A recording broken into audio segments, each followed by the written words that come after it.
మనం మామూలుగా జావ అంటే ఎప్పుడు రాగి జావ అని అలా జొన్నలు సజ్జలు అలా చేస్తూ ఉంటాము కదా. ఈసారి ఇలా ట్రై చేయండి, చాలా బాగుంటుంది. ఎంత టేస్టీగా ఉండే బ్రౌన్ అటుకులు అలాగే మల్టీగ్రెయిన్ ఓట్స్ అండి, చాలా బాగుంటుంది. అందరూ ట్రై చేయండి. అందరికీ నమస్తే అండి. మనకి రోజంతా కూడా మంచి ఎనర్జీని ఇచ్చి అలాగే మంచి ఆరోగ్యాన్ని ఇచ్చి బరువు పెరగకుండా ఉండాలన్నా కూడా మనకి ఇది బాగా ఉపయోగపడుతుంది. ఇది ఇలా తయారు చేయండి. ఇవి వచ్చేసి బ్రౌన్ అటుకులు అండి, చూసారు కదా. ఇవి బ్రౌన్ అటుకులు. ఈ బ్రౌన్ అటుకులు సూపర్ మార్కెట్లో దొరుకుతాయి. ఈ బ్రౌన్ అటుకులు వచ్చేసి 1 గ్లాస్ తీసుకున్నాము కదా. ఇవి వచ్చేసి మల్టీగ్రెయిన్ ఓట్స్ అన్నమాట. ఇవి 1 గ్లాస్ తీసుకోవాలి.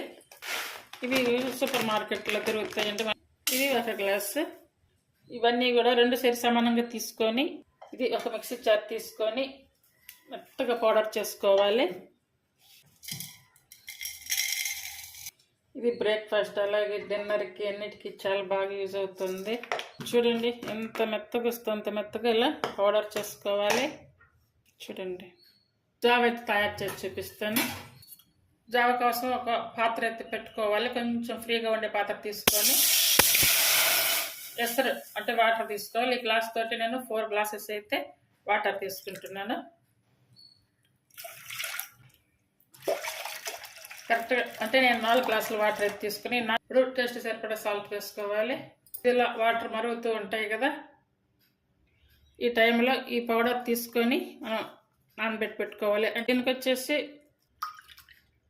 2 గ్లాసెస్ వేసుకొని కొంచెం పక్కన పెట్టేసుకొని మనకి పిండి కలుపుకున్న కొద్దీ కొంచెం వాటర్ కలుపుకోవాలి. ఇలా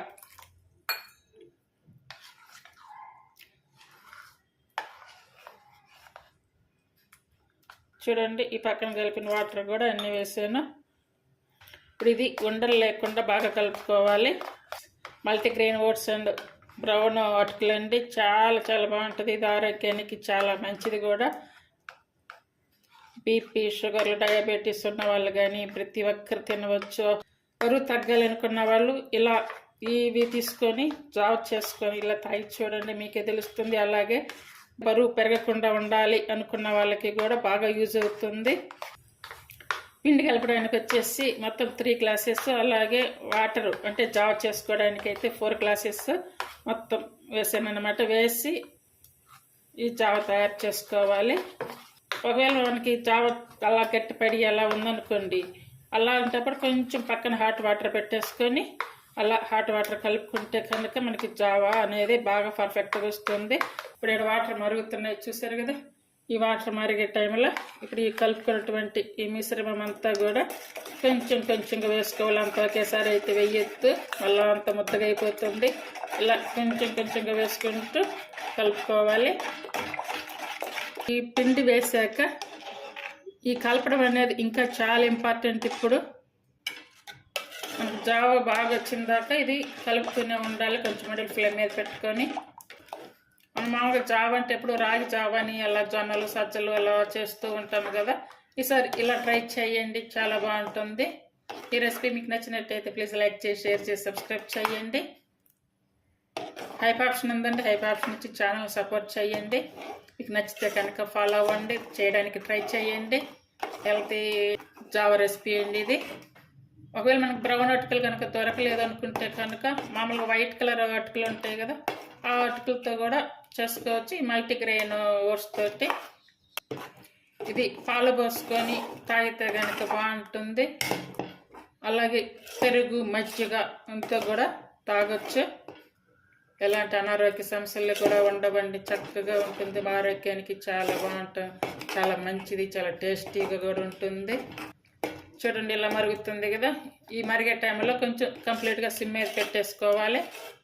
సిమ్ మీద పెట్టేసుకొని ఒక 5-6 నిమిషాలు అయితే ఇలా కలుపుకుంటూనే ఉడికించుకోవాలి. చూడండి ఇదైతే రెడీ అయిపోయింది. మనం చల్లారి పెట్టుకొని కూడా తాగవచ్చు, ఇంకా వేడి మీదుగా తాగవచ్చు. నేనైతే ఇందులో పాలైతే కలుపుతాను అన్నప్పుడు. ఇప్పుడు స్టవ్ ఆపేసుకోవాలి. ఎంత టేస్టీగా ఉండే బ్రౌన్ అటుకులు అలాగే మల్టీగ్రెయిన్ ఓట్స్ అండి, ట్రై చేయండి. దీని కాంబినేషన్గా ఇలా మ్యాంగో బనానా తోటి తిని చూడండి, చాలా బాగుంటుంది టేస్ట్. అందరూ ట్రై చేయండి. చాలా హెల్తీ రెసిపీ అండి. నచ్చితే కనుక ఫాలో చేయడానికి ట్రై చేయండి. Thank you for watching.